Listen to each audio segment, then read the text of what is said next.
At a party, Mom slapped me in front of 55 people. My brother clapped, and Dad smirked, saying, "Serves you right." They didn't know that. Later that night, I secretly dialed three numbers that changed everything. When my mother slapped me in the face in front of 55 people, and my brother started applauding, I realized that my life had just split in two. But the worst part was not that she hit me. The worst part was that everyone around me knew the truth, and I didn't. It all started when Aunt Melissa drank too much at her own wedding. "Caitlin, why are you so sour?" The bride in her fluffy white dress came up to me, staggering a little from the champagne. I stood by the cake table in my only decent dress, a navy blue one I bought on sale a year ago. Wealthy relatives and friends were celebrating around me, and I was counting in my head how much this wedding had cost. At least $10,000. With that money, I could have finished college. "It's okay, Aunt. I'm just a little tired of organizing." I forced a smile. "For the past 2 months, I've been helping organize this wedding for free, delivering invitations, making contacts with caterers, even helping to choose flowers. My mom said it was my contribution to the family celebration instead of a gift." Melissa laughed and hugged me. She smelled of expensive perfume and alcohol. "You were so good to help with the preparations. You know, I even told Deborah that I should have given you money for your work, especially after she took your college savings." Time seemed to stand still. The sounds of the wedding, the laughter, the music, the clinking of glasses suddenly became muffled, as if I were underwater. Melissa realized she had said too much and covered her mouth with her hand. Her eyes widened in horror. "Oh, Caitlin, I I thought you knew." The blood drained from my face. College savings, $2,000 that I had saved for 2 years, working 4 hours a day after school at Maggie's Cafe. Money that was in my bank account, which my mom had access to just in case. "What do you mean?" My voice was trembling. "Caitlin, honey, maybe we should talk about this later." Melissa was looking around nervously. "No!" I grabbed her arm. "Just tell me, did Mom take my money?" The guests nearby began to turn toward us, sensing the tension in my voice. The music was still playing, but our conversation was attracting attention. "She said it was temporary," Melissa whispered, looking around. "That she'd give it back by September when you got in, that there were financial problems in the family, and—" I felt nausea rising in my throat. "Financial problems? Where is she now?" I looked around the room for a familiar figure. Not at my wedding, but I saw my mom at the bar. Deborah Ellis looked gorgeous in her new blue dress. That must have cost at least $300. I knew the prices because I could never afford one myself. She was laughing with my dad Ray and my older brother Jason, holding a glass of expensive wine in her hand. Wine for $50 a bottle, bought with my money. I moved toward her, feeling my heart pounding so loudly that it seemed like everyone around me could hear it. Melissa helplessly reached for me, trying to stop me. "Mom!" I walked up to the bar, and my family turned to me. Deborah smiled, that fake smile she always wore in public. Wide, white-toothed, perfect. "Caitlin, darling, are you finally having fun? You've been looking a little down all evening. We need to talk." I tried to keep my voice steady. "But we're at a wedding." She raised her glass. "Whatever it is, it can wait until tomorrow." Papa, Ray, nodded in agreement. That's right. It's Melissa's day, and we don't want to ruin it. Jason, my 24-year-old brother, smiled. Caitlin always comes up with something at the worst possible time. Remember when she threw a tantrum at Dad's birthday party 2 years ago? I didn't throw that tantrum. I just cried when I found out that the money I gave my dad for a present, he spent on alcohol for his friends. Where is my college money? I decided not to beat around the bush. The smile on my mom's face faltered for a moment, but quickly returned to its place. What are you talking about? The $2,000 I've been saving for 2 years. Aunt Melissa said you took it. Groups of curious guests began to form around us. I could see them tilting their heads, trying to hear the conversation. Caitlin, stop making a scene. My mother's voice became cold. We'll talk about this at home. No, I felt my voice rise. I want to know now. This money is my only opportunity to study. Where is it? Dad put his glass down on the counter and interjected. Caitlin, don't raise your voice to your mother. I'm not raising my voice. I'm asking questions. I turned to him. Why didn't anyone tell me my money was missing? Jason laughed. Your money? Caitlin, you live in our house. You eat our food. You use our Wi-Fi. How could you have your money? These words hit me like a slap in the face. My own brother, with whom I used to play in the yard together, building pillow houses, watching cartoons. I earned that money. My voice was shrill. For 2 years, 4 hours every day after school. And where did you earn it? Deborah moved closer to me. At the cafe, I got you through my connections. Driving the car we bought you? Wearing the clothes we bought you? The guests around us no longer hid their interest. The conversation stopped. The music was still playing, but everyone was looking at us. 55 pairs of eyes riveted on the family drama. Okay, I said, feeling my hands shaking with anger. If so, then explain to me what my money went for. Deborah looked around, noticing all the attention, and her face turned red. Do you really want to discuss this here? In front of all these people? Yes, I do. Because at home, you'll find 1,000 excuses. Okay. Mom put the glass on the counter with such force that the wine splashed. If you want to know the truth in front of people, here it is. Yes, I took that money. It went to pay the bills that you helped create by living in our house.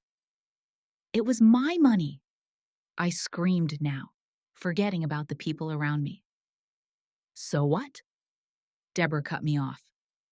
Do you think it costs nothing to keep you alive? Food, clothes, a roof over your head? The electricity bill you burn in your room? You never said I had to pay for it. We didn't have to. Normal kids understand that without words. Dad intervened again. Deborah is right. You are ungrateful, Caitlin. We've raised you, fed you, clothed you, and now you're throwing a tantrum over some money. Some money? I couldn't believe my ears. Jason laughed again, and his laugh was cruel. Education? With your grades? Caitlin, be realistic. You barely graduated high school with a C. My grades are good enough for college. For some backwater college, maybe. Mom joined Jason. But why waste money on something that won't lead anywhere? These words struck me in the heart. My grades weren't really great, but I did my best. I worked and studied at the same time, trying to keep a balance. You are cruel, I whispered. And you are an ungrateful, selfish person, my mother replied. Dad and I have spent tens of thousands of dollars on you over the years, and you're making a scene over 2,000. What tens of thousands? For food and clothes? That's your duty as parents. Our duty? Deborah raised an eyebrow. It's time you learn to be responsible. The room went completely silent. Even the music had stopped. 55 people were looking at us, waiting for us to continue. I could see a mixture of curiosity, pity, and condemnation in their eyes. I want my money back, I said through clenched teeth. What money? Deborah threw up her hands. I don't remember any of your money. You're lying. What am I doing? You're lying to my face. You stole my money and you're lying to me. And then it happened. My mom's hand came up and came down hard on my left cheek. The sound of the slap thundered through the room, drowning out even the music. My ears rang, and I tasted the metallic taste of blood in my mouth. I touched my cheek, not believing it had happened. Not at home, not alone, but here, in front of all these people. And then I heard applause. Jason was the first to applaud, smiling broadly as if he had just seen a particularly good performance. Bravo! He laughed. Finally, someone put the princess in her place. Dad supported him, clapping his hands. That's right, Debo. It's time she learned some respect. Several other guests also applauded, apparently believing that I deserved to be punished for disrespecting my elders. Some even whistled in approval. I stood in the middle of the wedding hall, my cheeks burning and my eyes full of tears, looking at the people rejoicing in my humiliation, at my family, laughing at my pain. That's what you should do, my dad said, smiling. You can't talk to your mother like that in public. Melissa ran up to me and tried to hug me. Caitlin, I'm so sorry. I didn't mean to. But I pulled away from her. She knew too. I turned and ran for the exit, leaving behind me the laughter, applause, and voices of the guests, who were already discussing what had just happened. Someone was shouting something about young people without education. Someone said that I did the right thing. It was cool outside, and the evening wind burned my hot cheek.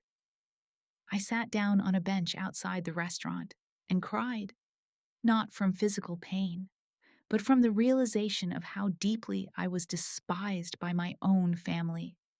$2,000, my dreams of studying, my hopes for a better life, all stolen and destroyed in one conversation. And the worst part was that even Aunt Melissa knew about it. How many other people knew? How many more years would I be considered a stupid girl who didn't realize what was happening to her? I pulled out my phone and looked at the time. 11:30 on a Friday night. I'm 22 years old, and my life has just been split in half right in front of 55 people. And tomorrow, I have to go home to these people and pretend that nothing happened. I sat on that bench for 2 hours until I was so cold that my teeth started chattering. The skin on my cheek was still burning, and I knew that tomorrow there would be a bruise. Great. Another way to explain to people what happened. The phone shook in my hands as I dialed the first number. Dash. Hello? Hannah's sleepy voice came after the fifth ring. Hannah, it's me. I'm sorry to call you so late. Kate, what's wrong? Are you crying? Hannah Wright was my best friend since high school. We worked at Maggie's Cafe together, dreamed of college together, complained about our hard lives together. The difference was that her parents supported her. My mom hit me at the wedding, in front of all the people. What? Kate, where are you now? I'm sitting outside the Golden Crown restaurant. Hannah, I can't go home. Not tonight. Of course. You have to come to my place. Mom's on the night shift and Dad's on a flight. We'll be alone. I ordered a taxi, and 20 minutes later, I was standing on the doorstep of the Wrights' small house. Hannah met me in her pajamas and slippers, with a cup of hot tea in her hands. "Oh my God, Kate!" She touched my face. "That's going to bruise." We sat down in the kitchen and I told her everything about Aunt Melissa's speech, the stolen money, the slap, and the applause. Hannah listened, occasionally gasping and shaking her head. $2,000, she repeated when I finished. "Kate, that's a crime. She had no right to take your money without permission." "But technically, the account was joint. Mom had access to it." "It doesn't matter. The money was yours. You earned it." Hannah took my phone. "Call the police." "The police?" I winced. "Hannah, this is my family." "What family?" "The family that stole your money and hit you in public?" "Kate, we have to file a report, if only to leave a mark." I knew she was right, but my heart was pounding with fear. Reporting my own mother to the police seemed impossible. But what else could I do? The second call was the hardest of my life. "Service? 911? What's up?" I I want to report a theft." My voice was barely audible. "Were you robbed? Are you safe?" "Yes, I'm safe. The thing is that my mom took money from my bank account without authorization." The operator connected me to a police officer to whom I was to give a statement. Officer Johnson spoke calmly and professionally, explaining that cases between family members are treated differently. But if there is documentary evidence, bank statements, testimony, then a report can be filed. "Prepare all the documents that confirm that the money was yours," he said. "Bank statements, salary documents, any messages or correspondence with your mother about the money. Come to the branch tomorrow morning." When I hung up the phone, my hands were still shaking. Hannah put her arm around my shoulders. "Good job." "I don't know," I whispered. "What if they hate me even more?" "Kate, it can't get any worse than this. After what happened today, how could it get any worse?" I glanced at the clock on the wall. It was 2 in the morning. In a few hours, the sun would rise, and I would have to face the consequences of my decision. But first, there was one more call I had to make. "Hannah, can I call someone else?" "Of course."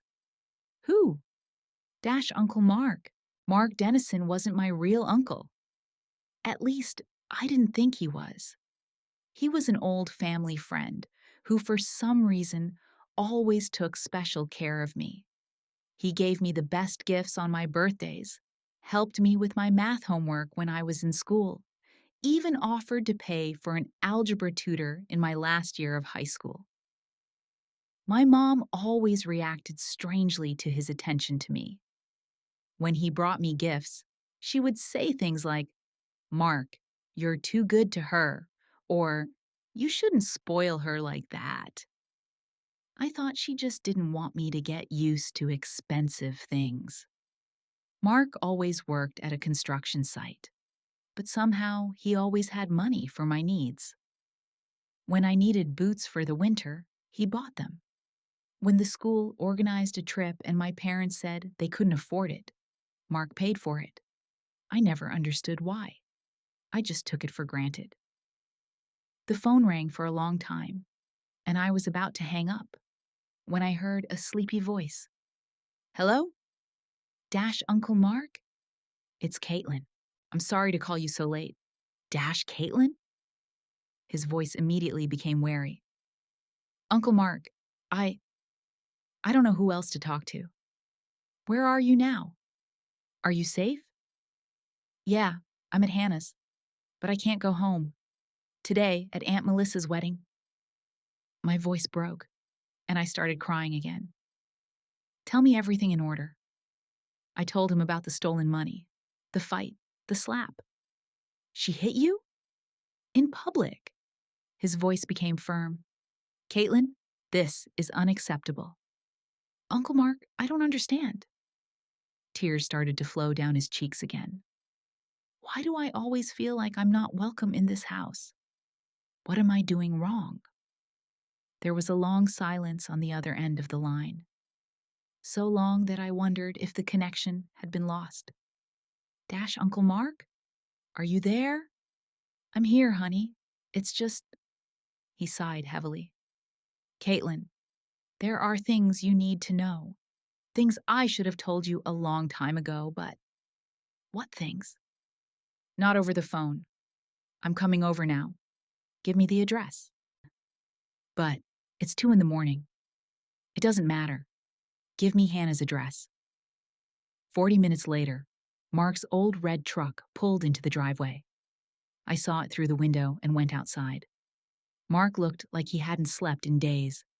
Gray stubble, tired eyes, wrinkled t-shirt. Uncle Mark, you look terrible.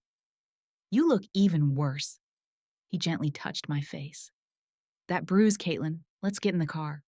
We need to talk. We got into the truck, and Mark stared straight ahead for a long time, as if searching for words. Start at the beginning, I said. What do you mean? Caitlin, Deborah is not your birth mother. I didn't understand. The words seemed to hang in the air, not reaching my understanding. What? Deborah Ellis is not your biological mother. Your real mother's name was Sarah Dennison, and she was my sister. The world around me began to spin. I gripped the doorknob, trying to find my footing. This can't be true. Your real dad was Michael Barton? He was a good guy, an electrician. He and Sarah got married when they were 20. You were born 2 years later. But I look like Ray. No, honey. You look like Sarah. You look like my sister. When you smile, I see her. When you're angry, I see her too. I stared at him, trying to comprehend what I was hearing. It explained so much. Why I had never felt close to Deborah. Why Jason was always the favorite. Why I was put in the corner for the slightest offense. What happened to them? To my real parents? Mark closed his eyes, and I saw a tear slide down his cheek. A car accident. You were 2 years old. A drunk driver hit their car on the highway. They died instantly. And me? You were at home with the nanny. Sarah and Michael were on their way to a date. The first one in a long time after you were born. I cried, not out of grief for people I didn't remember, but because I realized my whole life had been a lie. Why did Deborah take me? Officially, out of the goodness of her heart. She was married to Ray. They had a stable income, a normal house. I was working 2 jobs at the time, living in a small apartment. The Child Welfare Services decided that you would be better off with them. And unofficially? Mark was silent for a long time, then said, unofficially, because of the money. Your parents left you an insurance policy, $100,000, plus monthly payments from the state for an orphan under 21. Deborah became your guardian and gained control over all this money. $100,000? I stopped crying in shock. Plus $1,200 a month for 21 years. In total, more than $250,000. I felt the blood rush to my head with anger. And she took all this? Officially, she spent it on your maintenance. Unofficially, look how they live and look how you live. It explained their house, their cars, Deborah's expensive clothes. It explained why I always wore secondhand clothes, why I had to work for every dollar. Uncle Mark, why didn't you tell me this before? I tried, many times. But Deborah threatened to stop me from seeing you. And I couldn't lose the only thing I had left of Sarah. Is that why you always helped me? Giving me gifts? You're my niece. The only family I have. I looked at this man, the only person who really loved me all these years, and I felt something broken inside me begin to heal. What do I do now? Now you know the truth. And now you can choose. Mark took my hand. Caitlin, my invitation still stands. You can live with me and Susan. We have a spare room and you've always been like a daughter to us. Ray, they won't leave me alone. They will if you want them to. You're 22. You're an adult. They have no power over you. I looked at the clock in the car. It was 4 in the morning. In a few hours, my old life will finally end, and my new life will begin. Dash Uncle Mark? Dash, dash, yes? Tell me about my mom, about my real mom. And he told me until dawn about Sarah Dennison, a girl who loved to read, dreamed of becoming a teacher, baked the best cupcakes in the neighborhood, and sang me lullabies that I didn't remember, but that maybe somewhere deep in my heart I still heard. Mark and Susan's house was the opposite of what I was used to. It was small but cozy, with yellow walls in the kitchen and photos everywhere on the fridge, on the shelves, on the walls. Real photos of people who smiled not for the camera, but out of genuine happiness. Caitlin. Susan hugged me as tightly as if we hadn't seen each other in years, although we had last met a month ago at a barbecue in the yard. Mark told me everything. How are you feeling? I didn't know how to answer. How must you feel when you find out that your whole life has been a lie? Confused, I said honestly. Susan smiled. She was 45 and worked as a nurse at a local hospital. She had no children of her own, but she had always treated me like a niece. Now I understood why. It's okay. Come, I'll show you your room. They took me to the second floor, to a small room with a window overlooking the garden. The walls were painted light blue, and there was a simple bed, a desk, and a wardrobe. It's not much, Mark said, but it's yours. The word yours sounded strange. At Deborah's house, I never felt like anything really belonged to me. Thank you, I whispered. You rest for now. And in the evening, if you want, we'll show you what we've been saving all these years.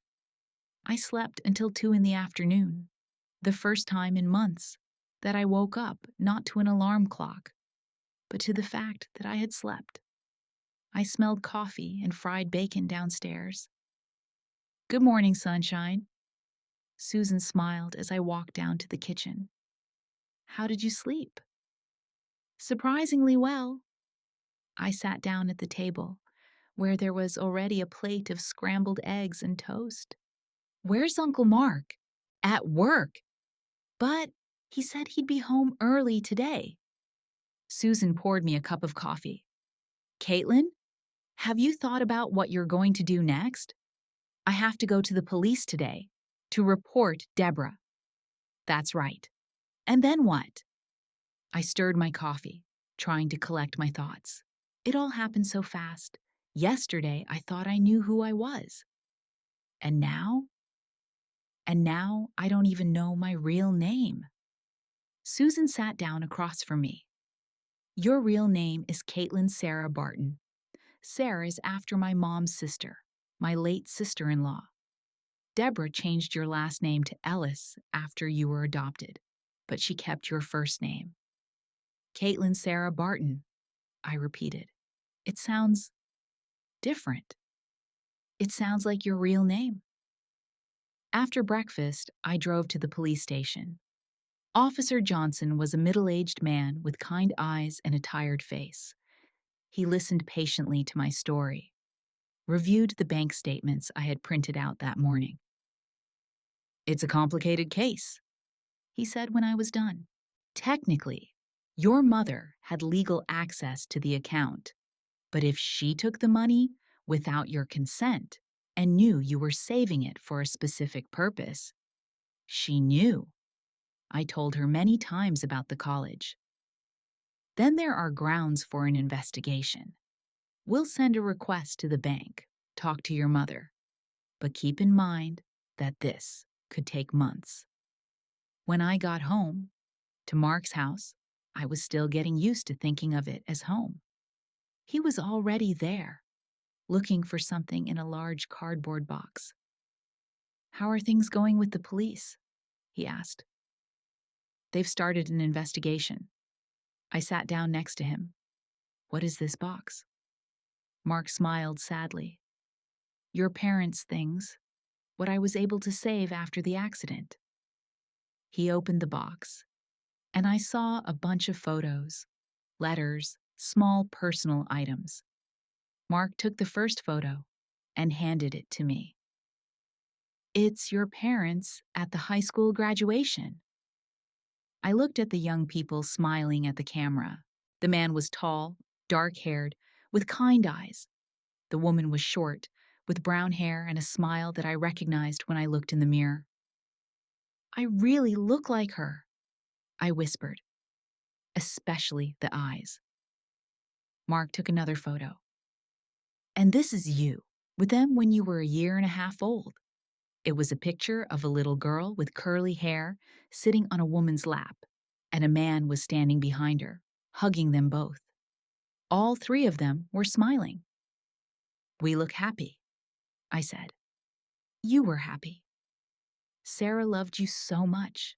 She talked about you all the time. The first time you said mommy, the first time you took your first steps, the way you loved to be read stories." Mark showed me photo after photo of you. My parents at a wedding. My mom is pregnant. I am in a baby carriage. My first birthday. All this life that I didn't remember, but which was mine. "And this," Mark pulled a paper out of the box, "is your real birth certificate." I took the document with trembling hands. Caitlin Sarah Barton, born on March 18th, 2002. Not on March 15th, as I'd thought all my life. Deborah even changed my date of birth? By 3 days. I don't know why. Perhaps just to cut you off even more from the real past. I could feel the anger growing with each new detail. She didn't just steal money. She stole a person. She stole my memories. She stole my very life. "Mark," Susan said as she came into the room, "show her the letter." "What letter?" "Your mother wrote this for you when she found out she was pregnant. She was going to give it to you on your 18th birthday." I took the envelope. It read, "For my daughter Caitlin on her 18th birthday." The handwriting was neat, feminine. Can I read this in private?" "Of course. We'll be downstairs." After they left, I carefully opened the envelope. Inside was a piece of paper written in the same neat hand. "My dear Caitlin, if you are reading this, it means that you are already 18 and a grown woman. I am writing this letter when you are not even a year old yet, but I want you to know how much I love you. You are the best thing that happened in my life. Every day with you is a gift. When you smile, the whole world becomes a better place. When you cry, my heart breaks. I hope that by the time you turn 18, your dad and I will have taught you to be strong, kind, and independent. I hope that you know your value and never let anyone humiliate you. Remember, you are worthy of love. You are worthy of respect. You are worthy of all your dreams. I will always love you, no matter where I am. Your mom, Sarah." I cried when I read those words. I cried for a woman I didn't remember, but who loved me more than Deborah ever did. I cried for the life that could have been. I cried for the 20 years I had spent with the wrong people. But along with the tears came something else. Relief. I finally understood why I had never felt at home with Deborah and Ray. why I always knew something was wrong, why Jason had always been the favorite, and I was the odd one out, because I was indeed an extra in that house. My real home was here, with people who loved me for me, not for my money. Caitlin? Mark knocked. Can I come in? Yes. He sat down next to me on the bed. How are you? It hurts, I said honestly. But, right. For the first time in years, something feels right. Caitlin, I have to tell you something. It's about the inheritance. Susan already told me. Deborah took it all. Not all of it. Mark smiled. Your parents left you more than just the insurance. They bought a small house as an investment when you were born. They rented it out. Deborah didn't know about it because it was in my name as trustee. I looked at it, not understanding. What does that mean? It means you have a house. It's small, it needs repairs, but it's yours. Plus, the money from the lease for 20 years. It's not much, but it's enough to start a new life. I have a house? I couldn't believe it. And there's something else. Mark pulled a small box out of the box. Mom's jewelry, her wedding ring, necklace, earrings. She wanted you to have it all. I opened the box. Inside was a simple gold wedding ring, a pearl necklace, and small heart-shaped earrings. It was all hers? All of it. She was very fond of that necklace. Michael gave it to her on our anniversary. I took the necklace and put it on. It fit perfectly. Uncle Mark, why did Deborah do this? Why did she take me if she didn't love me? Mark sighed heavily. Money, of course. But I think she was planning to love you first. It just didn't work out. And when Jason came along, she didn't need you anymore. But she still needed the money. Why didn't you fight for me? I did. We went to court for 3 years, but I was single, working at a construction site, often traveling on business trips. And they had a full-fledged family, a stable job, a nice house. The court ruled in their favor. But you didn't give up. Never. I promised Sarah I would take care of you. I may not have been able to take you away, but I was always there for you. In the evening, we sat in the kitchen, and Susan showed me more pictures. She told me stories about my mom, how she dreamed of becoming a teacher, how she met my dad at a dance at school, how happy she was when she found out she was pregnant. She wanted a daughter so badly. Susan laughed. From the first day after the birth, she planned your future. She said that you would become a strong, independent woman. It didn't work out so well, I said sadly. Dash. Why? Susan was surprised. Look at you.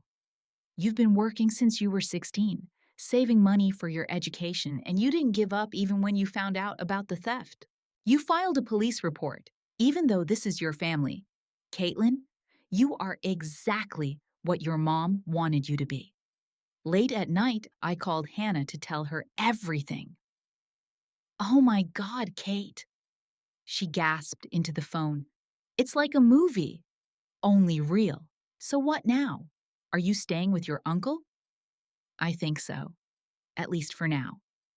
Hannah, I have a house, my own house. Really? That's incredible. When I went to bed that night, for the first time in years, I felt something like peace. Yes, it was painful to learn the truth. Yes, I had lost 20 years of my life with people who did not love me. But now I knew who I really was. I was Caitlin Sarah Barton, the daughter of Sarah and Michael, who loved me more than anything in the world. I was the niece of Mark, who never gave up. And now, finally, I was home. Officer Johnson called a week later. Caitlin, we've completed our review of your bank accounts. There is probable cause to open a criminal investigation. I sat in Mark's kitchen with a cup of coffee, trying to get used to the new routine. The last week had been a whirlwind of emotions and discoveries. Your mother did indeed withdraw $2,000 from your account without your consent. Bank records show that she hadn't made any deposits to the account for 2 years and then withdrew the entire amount in one lump sum. She also used the money for her own needs, paying off credit cards, buying clothes. What's next? Next, we need to talk to her officially. But first, I want to warn you that she may try to contact you. She will try to convince you to withdraw the application. He was right. That evening, the phone rang. Caitlin. Deborah's voice sounded reserved, but I could hear the barely controlled anger behind it. We need to talk. There's nothing to talk about. There is. The police came to my house today. Caitlin, how could you? I took a deep breath, trying to stay calm. How could I what? File a report for stealing my own money?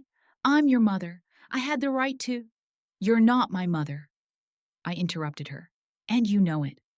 There was silence. Who told you? Deborah finally whispered. It doesn't matter. What matters is that now I know the truth. Caitlin, listen to me. You don't understand the situation. I saved you. I gave you a home, a family. You gave me hell. 20 years of abuse and humiliation. Abuse? Deborah's voice was shrill. I fed you, clothed you, put a roof over your head. With my own money. With my dead parents' money. That money went to your upkeep. Every cent. You're lying, and we both know it. Deborah changed her tactics.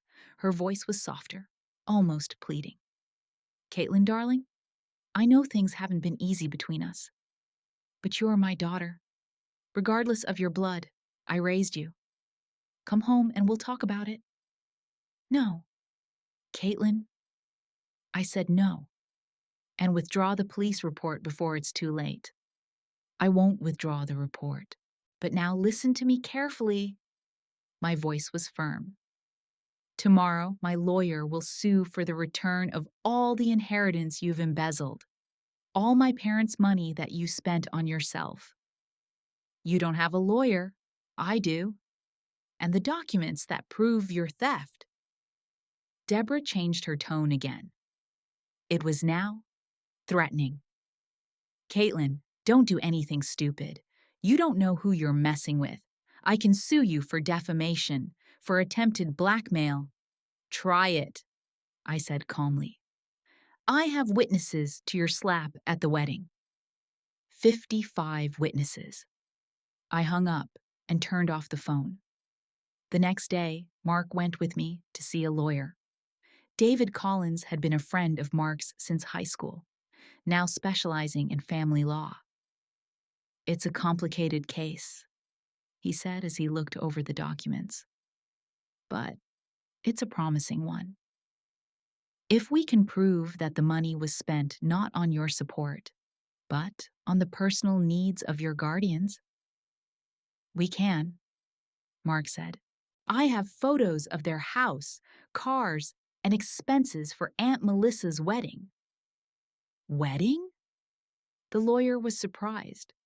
Deborah spent $10,000 on her sister's wedding, a month before she took the last of Caitlin's money. Collins smiled. That's interesting. We'll file a lawsuit. That evening they showed up, all three of them, Deborah, Ray, and Jason. Susan opened the door and called me in. Caitlin. Deborah tried to come in, but Mark blocked her way. What do you want? We need to talk to our daughter. She's not your daughter, Mark said calmly. And she's a minor. If you want to talk to her, you can do it here, in front of witnesses. I went out on the porch. Deborah looked terrible. Tousled hair, red eyes, rumpled clothes. Ray stood behind me, frowning at me. Jason looked annoyed. Caitlin, stop this nonsense, Ray said. Come home and we'll forget about this. I am home, I said. Your home is where we raised you, Deborah screamed. For 20 years we fed you, clothed you, put up with your antics. Put up with? I laughed. You hated me. We loved you. Deborah was crying now, as if you were our own daughter. Don't lie. You never loved me. You loved the money you got out of me. Jason stepped forward. Kate, you've always been dramatic. Remember how you used to make up stories when you were a kid about being hurt? This is the same thing. The same thing? I looked at my brother, trying to understand how he could say that. Jason, you saw how Mom hit me at the wedding. You applauded. You deserved it. He shrugged. You made a scene in public. I deserved it? You've always been a problem, Kate. Always making things up. Always complaining. Mom and Dad did everything they could for you, and you. I interrupted him. Everything they could? Jason, when you were 18, your parents bought you a car. When I turned 18, I started working to pay for my driver's license. The situation was different. Yes, it was. I had money for a car, money from my real parents. But Deborah stole it. Ray interjected. Caitlin, that's enough. Come home, and we'll forget everything. Mom is even ready to apologize. Dash. Apologize? I couldn't believe it. For 20 years of abuse? For the stolen money? For hiding the truth about my parents from me? We wanted to protect you, Deborah whispered. From what? From love? Mark put his hand on my shoulder. I think that's enough. You! Deborah turned to him. You did this to her. You were always trying to turn her against us. I was trying to protect her. I wish I'd done it sooner. Protect her? From her own family? From the people who used her? Deborah rushed to me, trying to grab my arm. Caitlin, please, you don't understand. Without us, you would have been in an orphanage. I saved you. I pulled her hand away. You stole me. Stole me from Uncle Mark. Stole my real life. Stole my identity. Identity? What identity? You were a 2-year-old child, a child who had the right to grow up with people who loved her. Jason shook his head. Kate, you're going too far. This is all a fantasy. Fantasy?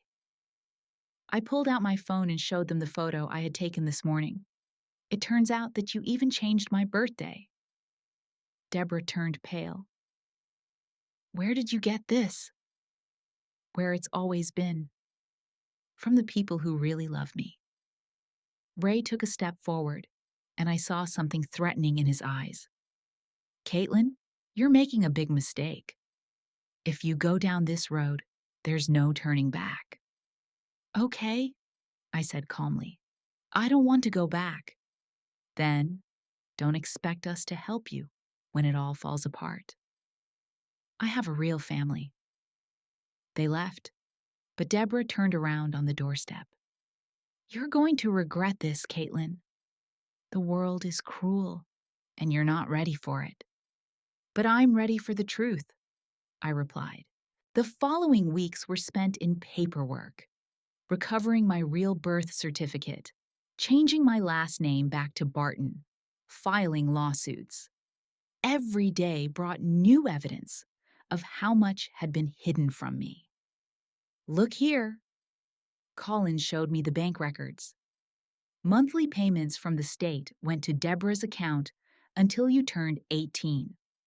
$1,200 a month. In 18 years, that's almost $260,000. And where's the money? Spent. On a house, cars, clothes, entertainment, on everything but you. Meanwhile, I needed a job. Mark offered to help me at his auto parts store. Do you know anything about cars?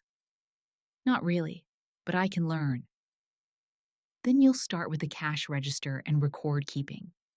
Susan says you're good with numbers. Mark's Auto Parts was a small but cozy shop. 2 rows of shelves with spare parts, a rack of motor oils, and a small cash register. The customers were mostly local mechanics and car enthusiasts. On the first day, Mark introduced me to the basics. These are spark plugs. These are air filters. These are brake pads. You don't have to memorize everything at once.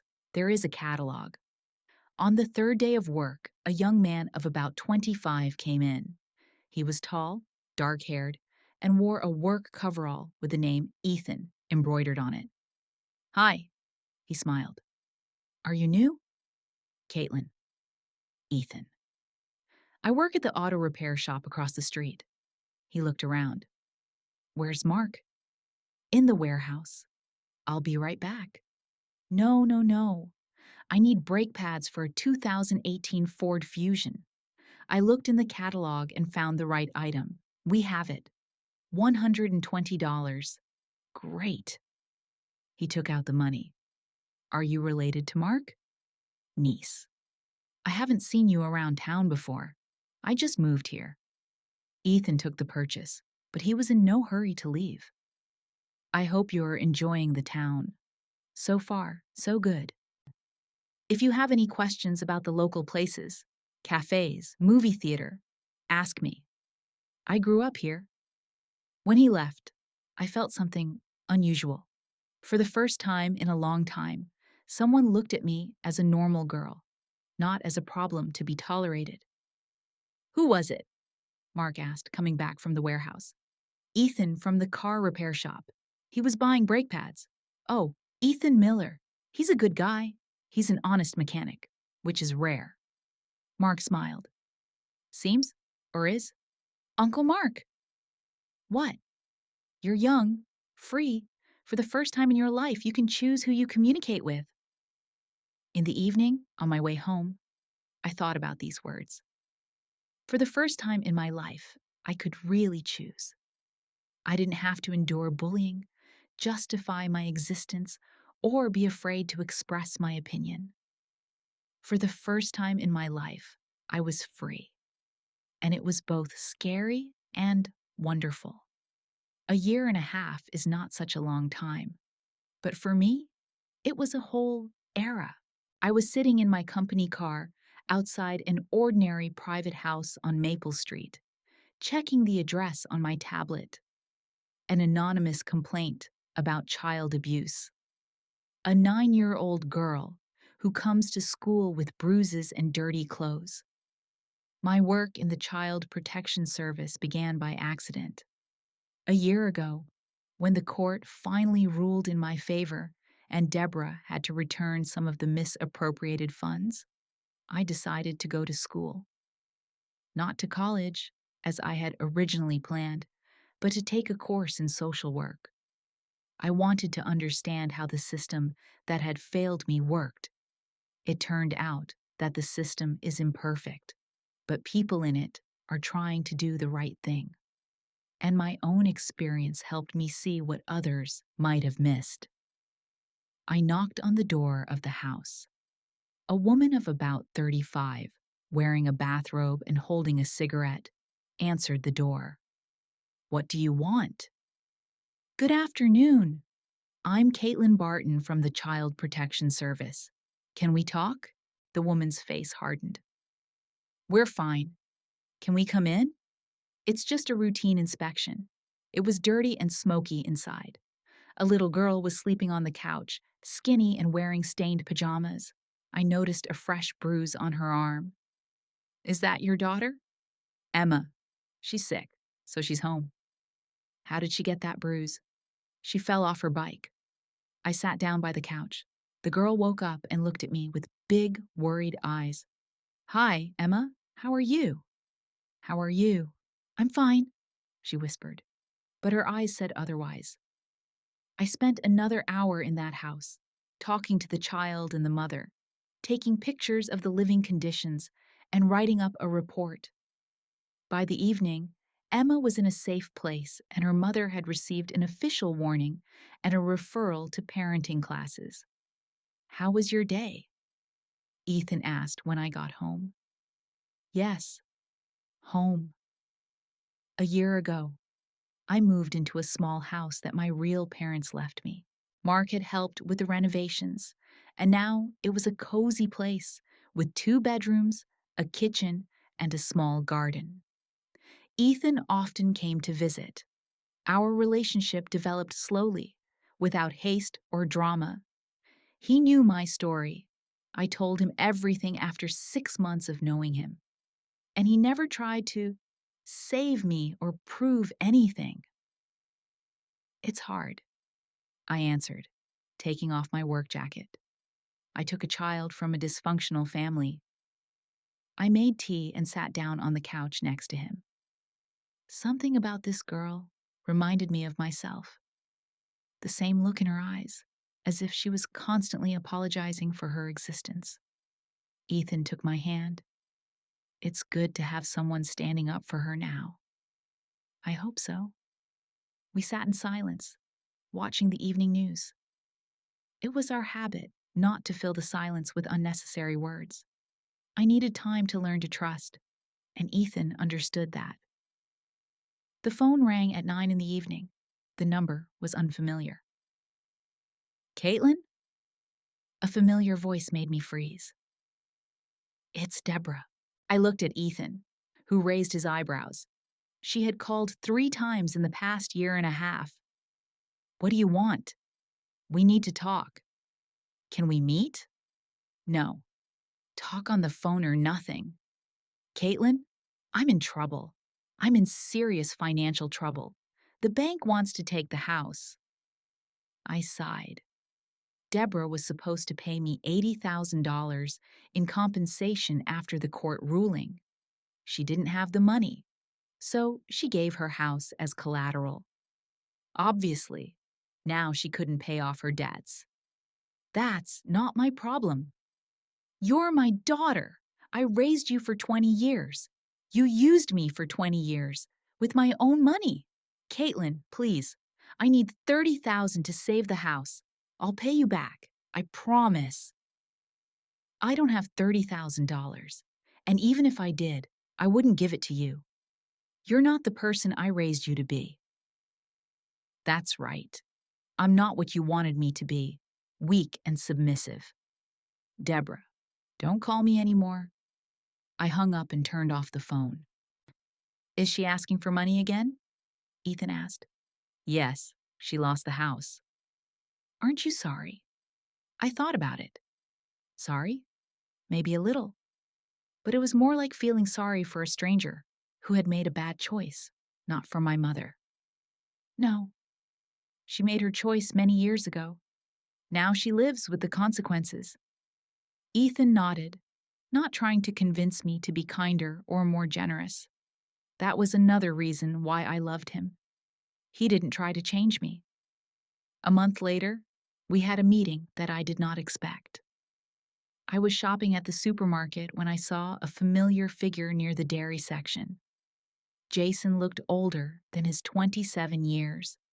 His hair was thinning, and wrinkles appeared around his eyes. He noticed me too and hesitated, as if he was thinking about whether to approach me. We stood by the yogurt shelves, 2 people who once lived in the same house and considered themselves brother and sister. "How are you?" he asked. "Good. And you?" He fell silent, then added, "Mom told me about the call.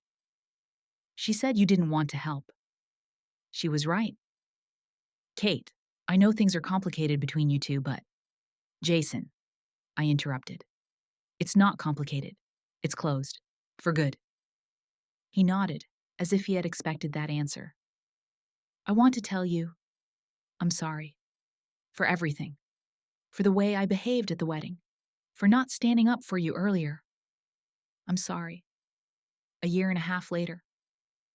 I looked at him and tried to feel something. Anger, relief, forgiveness.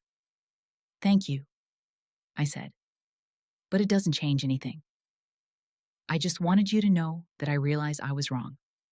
Jason, there's one thing you can do for me. What? Don't ever contact me again. Don't call, don't write, don't approach me on the street. We're strangers now, and it's better for both of us. He nodded, and I saw pain in his eyes. I didn't feel sorry for him. He made his choice years ago when he applauded my humiliation. Take care, Kate. You too. He left, and I never saw him again. Today, 2 years after that fateful night with the 3 calls, I am sitting in my office reading a case file about a 12-year-old boy who has been living with his grandmother since his parents died. The family seems to be doing well, but something in the report makes me uneasy. My phone rings, and Ethan's name appears on the screen. Hi, beautiful. How are things at work? I'm reading another case. I think I'll have to go for an on-site inspection tomorrow. Is it a difficult case? It's not clear yet, but I have a feeling that something is wrong. Trust your gut. They rarely fail. It's true. In the 2 years I've been working, I've learned to trust my intuition. It told me when a child was lying out of fear, when adults were hiding the truth, when hell was hiding behind the facade of a happy family. Ethan, I want to ask you something. Yes, I'm listening. Do you ever regret contacting me? With all my problems, my history, Kate, your story has made you who you are. A strong, compassionate, just woman. Why should I be sorry for that? Sometimes I'm closed off. I don't always trust. And sometimes I forget to take out the trash. We are all imperfect. I laughed. It was easy with Ethan. He didn't try to fix me or change me. He just loved me for who I was. I'll make dinner tonight, I said. Great. I'll bring the wine. Dash dash. See you. See you, beautiful. I put the phone down and looked at the case again. 12-year-old Michael Stone, who lives with his grandmother after a car accident. Officially, everything looks normal, but the teachers complain about a sharp change in the boy's behavior. Tomorrow, I will go to their home. I will look into the boy's eyes and see if he needs help. Perhaps I will save another child's life from what I had to go through. Not all stories have a happy ending. My story does not have a classic happy ending. I did not reconcile with my family, did not receive an apology, did not restore the destroyed relationship. But it has something better. Authenticity. I know who I am.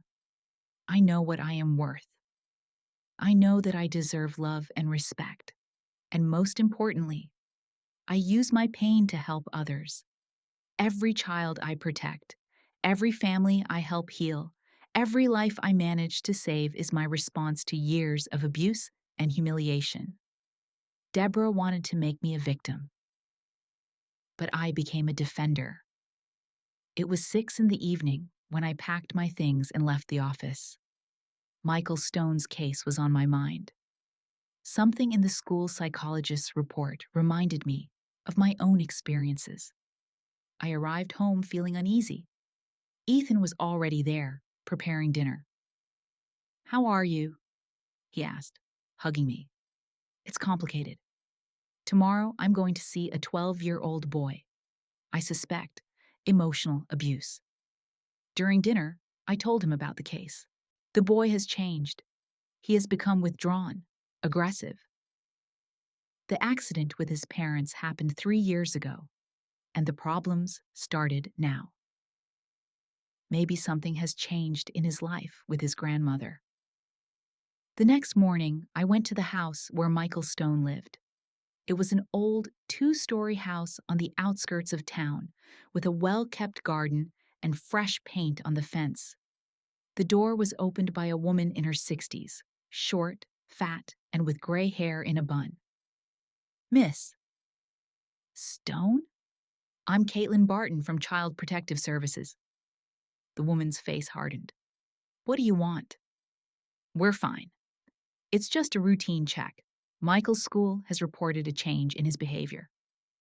Michael's a good boy. He's just having a hard time. Can I talk to him? Grandma was reluctant to let me into the house. It was clean, but cold inside. Not physically, but emotionally. There were no children's drawings on the fridge, no toys in the living room, no signs that a child lived here. Michael! Mrs. Stone called. Come here! A thin boy with dark hair and big brown eyes appeared. Eyes in which I recognized myself. Alert, fearful, ready for pain. I'm Caitlin. Can we talk? The boy looked back at his grandmother, as if asking for permission. Go ahead, she said. But tell me the truth. I asked for permission to talk to Michael alone, and after some hesitation, his grandmother agreed. Michael, how are things at school? I asked when we were alone. Fine. The teachers say you've changed. Is it harder to study? The boy shrugged his shoulders. I could see him tense up, preparing to lie or remain silent. You know, I said softly, when I was your age, I used to say normal when people asked me about my life, even when things were not normal at all.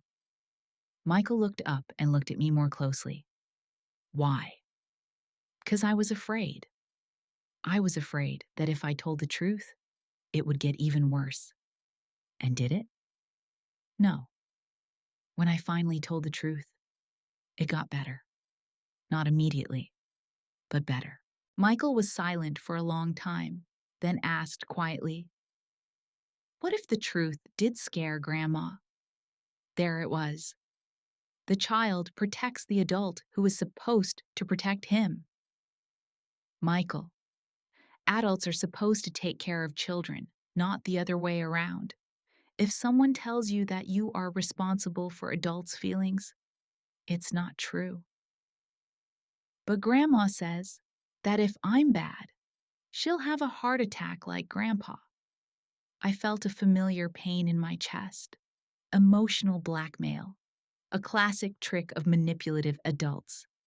Michael, Grandpa's illness is not your fault, and Grandma's health does not depend on your behavior either.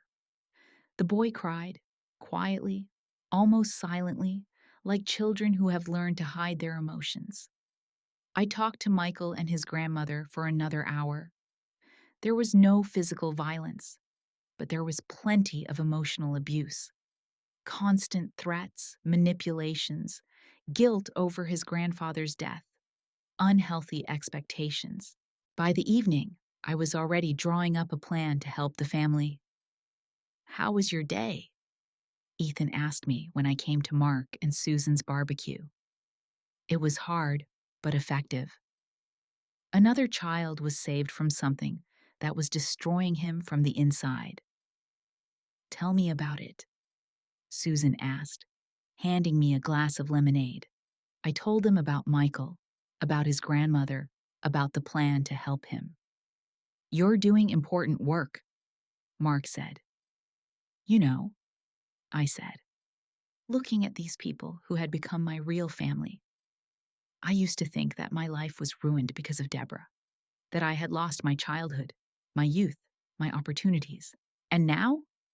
Susan asked. I realized that my life is not ruined. It's different. It is harder, but it is full of meaning.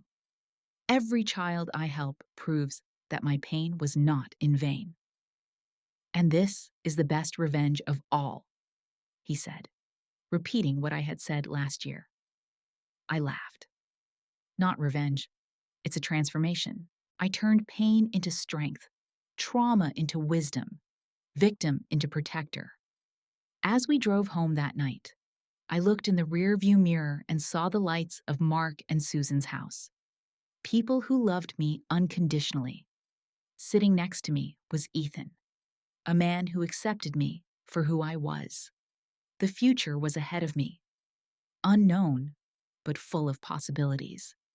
Perhaps children with Ethan, maybe new challenges in my work, maybe many more children who would need my help. One thing I knew for sure was that I would never let anyone humiliate me or use me again. I learned to say no. I learned to set boundaries. I learned to love myself. And this, perhaps, is true happiness, not the absence of problems, but the ability to cope with them, not the absence of pain, but the ability to transform it. Deborah wanted to make me a victim, but I became a defender. And this is the best revenge of all.